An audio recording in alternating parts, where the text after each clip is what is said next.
Well, this guy had the highest score in qualification, 45.3.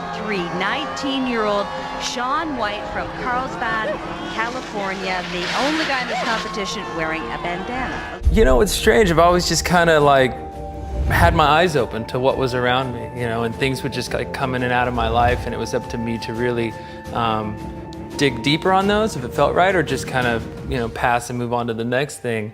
You just do what's hard until it's not hard anymore. Even when it came to snowboarding, there were certain things that were very difficult to get past, and I just remember doing it until it became easy. You know, it's like if you broke your hand and you weren't used to riding with that hand, and then you're forced to, you know, ride or to use chopsticks or to do something. Once you do it enough, it becomes, you know, a casual thing to do. Snowboarder SHAUN White, no longer king of the sport he made famous. Things would just like come in and out of my life, and it was up to me to really dig deeper on those if it felt right, or just kind of, you know, pass and move on to the next thing. Well, this guy, SHAUN White, has been on the radar screen, everyone's radar screen, since he was 14 years of age. He's not only a snowboarding star, he's also a skateboarding star. A perfect 100, the first time ever. Make his own fate. The judges give SHAUN White that 93. There it is, a 98. This distances himself from the field. I wanted to do things, and that's where snowboarding came along, and it gave me that outlet.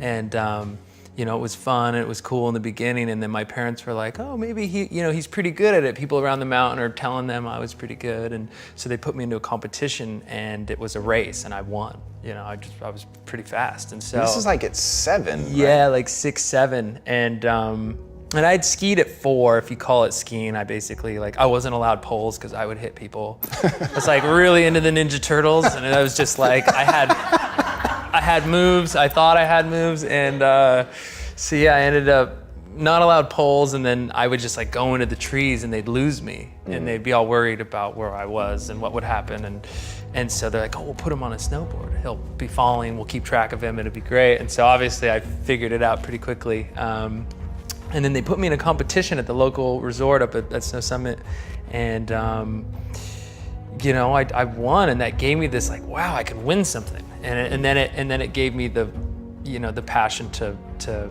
work hard at something, to keep winning. You know, once you get that taste of victory, and you're like, wow, well maybe, well, I want to keep going on this path. I think that was where it stemmed from. And then the other huge component, which I'm sure if you read any other sports book or anything, it was I have an older brother, 7 years older than me. So a lot bigger, a lot stronger, a lot smarter, you know, and he was always beating me at everything I did. Everything. Monopoly, chess, like anything, the video games, snowboarding, like everything. He was just always winning, and I just couldn't beat him. And, you know, I just kept at it, and I finally, like, you know, crossed that barrier where I was actually learning the tricks he was learning at the time. But he's 7 years older, so, you know, in my age division, it was just, you know, no contest. And so that's what kind of stemmed that whole me turning pro at 13, because I was already ready for, you know, the next level. I was 15 years old, and I flew to Japan to do this big competition called the Toyota Big Air. And I remember getting there, I'm pretty sure the way it worked out is like the specific invited riders got a little bit of money to show up, and then obviously there's great prize money, and you had maybe 3 or 4 days of practice. And I was 15, so my mom's there, and I was paying out of my own travel to like get the flights, to get the food, to get the hotel, and all these things. I remember sitting there, and it's the game day, you know, we're supposed to hit the jump, and everyone's complaining, which is like music to my ears, because I'm having the best day ever. And you know, yeah, the guys had gone out, we're in Japan, there's a lot of fun things to do, and I was like in my room with my mom, like doing my algebra or whatever. And I'm like, all right, well, yo, you guys go have fun, I'm gonna, you know, do my schoolwork. And so anyways, long story short, they all got together and were like, we're gonna split the prize money for the competition. And I'm sitting there thinking, wow, like doing the quick math, I'm like, this doesn't even cover the flights out once you split it up among all the riders and whatnot. And And I said no. So at 15, I was like, no, I want to compete. And they just sat there and hazed me. And there was like this board of like all the riders' faces for who was at the competition. And they took turns like drawing dollar signs on my eyes and doing whatnot. And I just remember being like, I'm not going to succumb to the like pure pressure of this. Like, I came here to compete. I'm feeling great. And I stuck to my, you know, gut feeling there, and I won. I won $50,000 in a car. But yeah, it was a time where I just kind of like stuck to it, and that was a big win for me. And that was kind of the first realization that I didn't have to follow the pack. I didn't have to do what everyone else said because it's what they want or what they should do or what is you're supposed to do. I just kind of felt like, you know what, this is a point where I should make a stand. I should really be me and own it, and I did, and I won. It was pretty wild, so. And I just stuck to it, and I remember just putting my headphones on and doing anything to distract myself because nothing's gonna slow down the clock on when we need to do the competition. But it was definitely like a defining moment for me to stand up for myself and what I wanted to accomplish.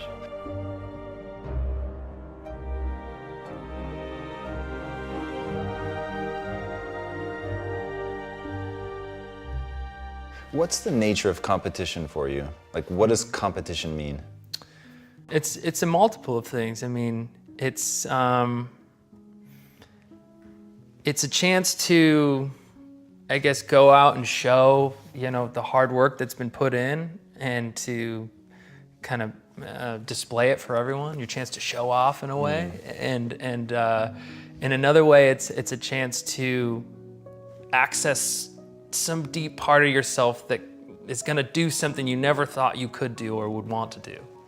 You know, and I have trouble now that I'm gotten a little bit older. I've just turned 30, and you know, unfortunately, you think more. I feel like, you know, I'm like, it's pretty icy today.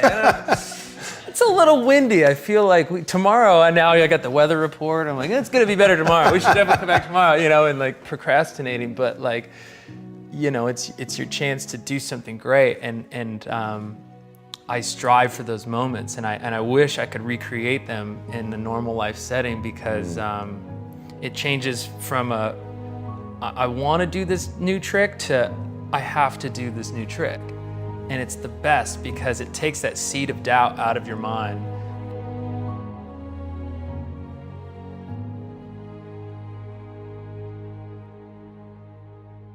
It's gonna happen, so what are you gonna do to best prepare yourself? And that's kind of that motivation of like getting to the contest and throwing the big tricks and seeing your competition and that motivation. And I've always loved that. I was at the X Games, and I did, in my run, I broke an old record, and I went 24 feet out of the 22-foot half pipe. So I was up there, and it was funny because I wasn't going that big all day, but it was the contest time, and I was jacked up, and I dropped in and I hit that marker, and I recently broke that record at the US Open of snowboarding in Vail last season. I went 26 feet. It just kind of comes out of you, and you do better. So that's what competition is for me, for sure.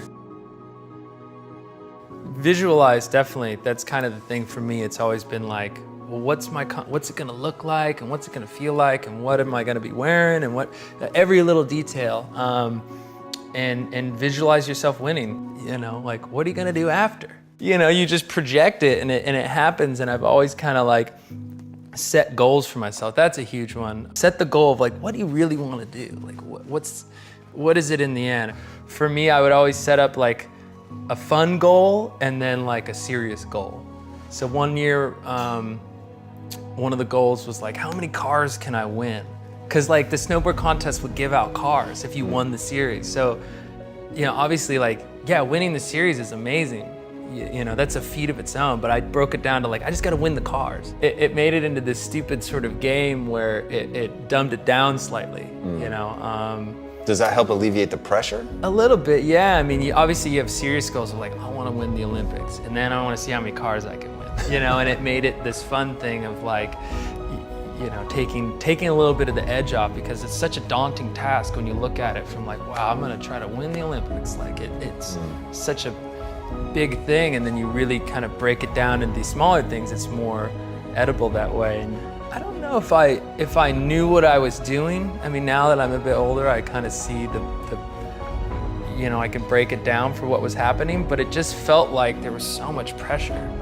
Like, man, like you gotta do this, you gotta do that, and it just felt like there was so much weight on it, and I would always kind of turn it to my favor. So any which way you spin it, I'm winning in a way. Like if you look at a competition like this last X Games I went to, like I didn't win, but I really feel like I won because I know exactly what I need to work on now. I know exactly what happened and I did wrong and I gotta go back, you know, and that's why it's still winning to me. Where if I did win, you know, I think about it like, wow, well, I'm exactly on the path I'm supposed to be going. The training and the ideas I've had before working, and this is where you go. So it's not like, you know, even those slight step backs are actually, you know, to leap forward in a way.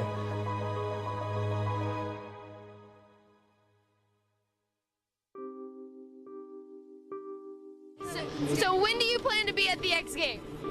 As soon as possible. I'm looking for this guy. This guy has world-class skater written all over him. Good luck, Sean. Looking to better the situation, you know, and I've been to contests before where I really wanted to win and I put everything on the line for that event and I didn't win.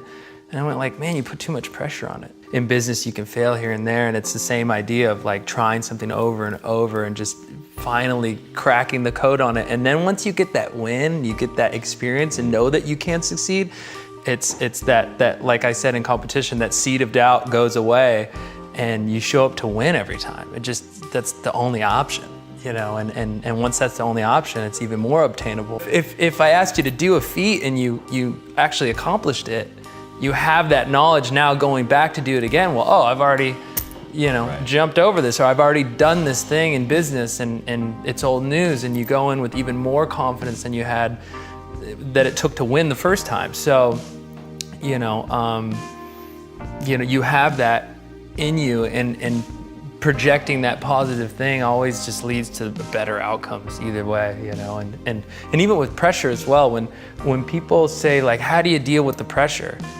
And I'm just so thankful for the pressure, you know, like they're like, everybody thinks you're gonna win the Olympics. And I go, well, if everybody thinks I'm gonna win, that's great. Like that's a lot of people believing in me, thinking that I can do it. Hey, maybe I just might be able to do it. You know, if you, instead of letting it weigh me down, like, oh my God, all these people are expecting this from me and I'm expecting this from myself and it's just too much, I can't handle, like, no, it's such it's a blessing. It's a great thing to have people counting on you and needing that. And it's all kind of leading up to that sort of like, you know, you can win, you felt it before, you know it's obtainable, everybody else believes in you. It's like your team rather than letting it weigh you down. So if you can kind of put that subtle spin on things and use it to your advantage is always a better scenario, you know, and I've let the pressure get to me before and it just, well, that didn't work. Like, you know, like I was terrified of this to happen and, you know, and you learn from that and you go on.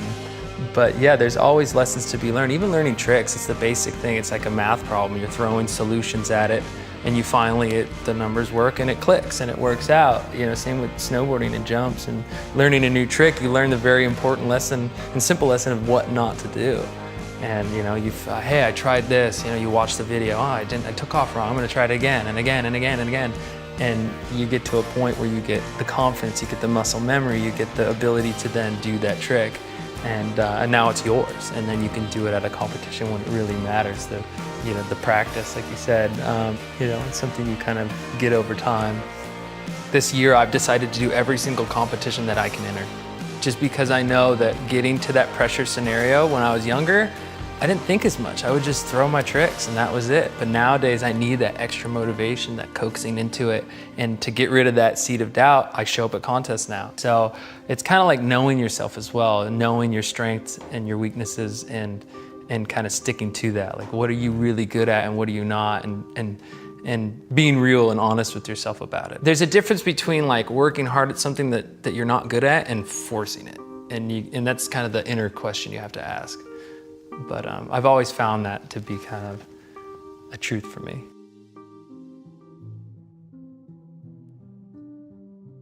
How do I stay motivated? You know, man, it's a mixture of things. It's like, you know, there's always new goals, there's always new things to do. Obviously, you know, when it comes to snowboarding, going to an Olympics and not doing well, obviously at Sochi, not getting the gold and all that, like, man, extremely motivating, extremely eye-opening. I'd never gone to an Olympics and not won. That was the first time for me. I was like, wow, how do I feel about this? Well, what happens after? And it was amazing for me to realize that people were still like, oh, you're the champ, you're the guy, you know, and I don't know, for some reason, I just, like, in my mind, I just assumed that if you don't win, they immediately strip all the other medals and you're just some guy, or like the superpowers are gone and you're just like, I just remember feeling like this overwhelming, like, wow, I'm still alive, I'm still here. Like, the worst thing I could have imagined happened and I was still here. I was still considered, you know, the great in the sport. And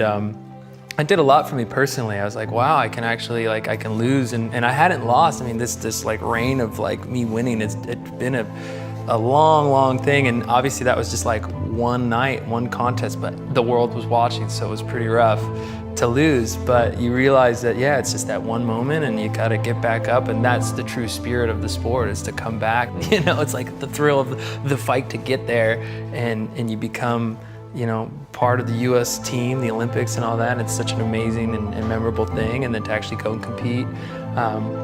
But the bounce back from that was amazing. And I remember sitting there thinking, instead of like curling up and like, all right, maybe I should, you know, yeah, they're saying I'm getting older, maybe I should quit, or maybe you know, and I didn't want to quit. I was just like put in my head so many times by the media that I was like, you start hearing it so much, you kind of believe it. And I remember sitting there thinking, wow, like, well, I don't feel that way, and I'm not done, and I don't want to be done.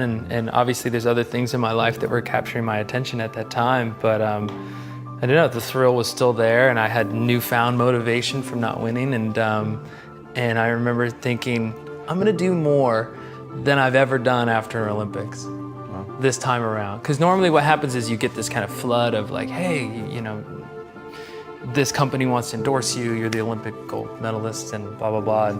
And you totally deserve to do that. You won, and it's kind of like the quick money that comes your way, and before the world turns around, it's off to the next thing.